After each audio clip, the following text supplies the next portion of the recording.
ഇനി നമുക്ക് സ്ലീവ് ഒരു ചെറിയ സ്ലീവിൻ്റെ പാറ്റേൺ എങ്ങനെയാണ് കട്ട് ചെയ്യുന്നതെന്ന് നോക്കാം. ആരി വർക്ക് ചെയ്ത് പ്രാക്ടീസ് ചെയ്യാൻ വേണ്ടിയിട്ടാണ്. നമ്മൾ ചുമ്മാ ലൈനൊക്കെ വരച്ച് ചെയ്യുന്നതിനേക്കാളും ഇങ്ങനെ ചെയ്യുമ്പോൾ നമുക്കൊരു ഐഡിയ കിട്ടും, എങ്ങനെയാണ് നമ്മൾ വർക്ക് ചെയ്യേണ്ടതെന്നുള്ളൊരു ഐഡിയ കിട്ടും. അതിനായിട്ട് നമ്മൾ A4 പേപ്പറിനെ മടക്കി വെച്ചേക്കുവാണ്. ഈ ഫോൾഡ് വരുന്ന ഭാഗം സ്ലീവിൻ്റെ ലെങ്ത്താണ്, ഇത് സ്ലീവിൻ്റെ വണ്ണമാണ് വരുന്നത്. അപ്പോൾ നമ്മൾ ഫോൾഡ് വരുന്ന ഭാഗത്ത് നമ്മൾ 7 സെൻറ്റിമീറ്ററാണ് കൊടുത്തേക്കുന്നത്. അതുപോലെ വണ്ണവും 7 സെൻറ്റിമീറ്റർ, ചുമ്മാ ഒരളവെടുത്തേ ഉള്ളൂ, 7 സെൻറ്റിമീറ്ററാണ് കൊടുത്തേക്കുന്നത്.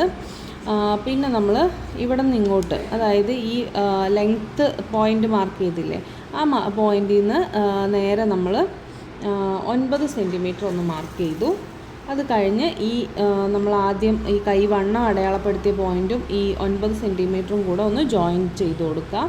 അവിടെ നിന്ന് ആ ജോയിൻ ചെയ്ത ലൈനിൽ നമ്മളൊരു 3 അര മാർക്ക് ചെയ്തിട്ട് ജസ്റ്റ് കർവായിട്ടൊന്ന് വരച്ചു കൊടുത്താൽ മതി. ഇവിടെ നിന്ന് ഇങ്ങനെ സ്ലീവിനൊരു കർവ് വരും, അതൊന്ന് ചുമ്മാ ഇങ്ങനെ വരച്ചു കൊടുത്തു.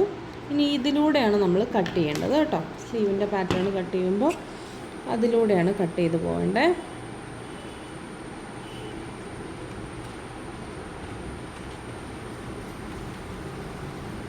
ജസ്റ്റ് ഒരു കർവ് അവിടെ കൊടുത്താൽ മതി.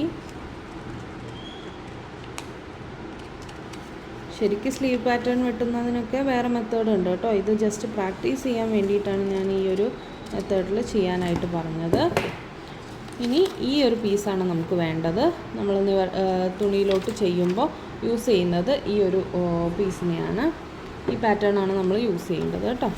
ഇത് നിവർത്തി വെച്ച് ഇതിൻ്റെ ഔട്ട്ലൈനിലൂടെ എല്ലാ പോർഷനും വരച്ചു കൊടുക്കുക. എന്നിട്ട് നമുക്കിതിൽ സ്ലീവിൻ്റെ ഡിസൈൻസ് ചെയ്ത് നോക്കാവുന്നതാണ്.